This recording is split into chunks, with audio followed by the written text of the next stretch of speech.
Þetta er svangur. Þetta er svangur. Hvað er að borða? Þar sem hann Lubbi er líf mitt, skiptir mig miklu máli að hann borði góðan og næringaríkan mat sem skilar sér í orkuafköstum, heilsu og vellíðan. Lubbi var alltaf voðalega matvandur og það var alltaf vesen að fá hann til að borða og af þeim mat sem hann borðaði þá var alltaf eitthvað sem mætti vera betra. Kúlunar of litlar, kílóverðir rán, Lubbi fekk í magan við breytingarnar og sem hættu ekki eftir viku og svo framvegis. Þangað til við pröfum Agnus lambafóðrið.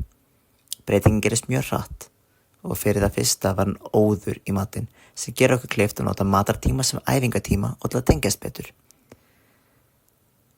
Síðan var feldurinn glansmeiri og heilbrigðari. Einnig hefur tekið eftir því að Lubbi er orkumeiri og byggir vöðva töluvert hraðar en hann gerði áður.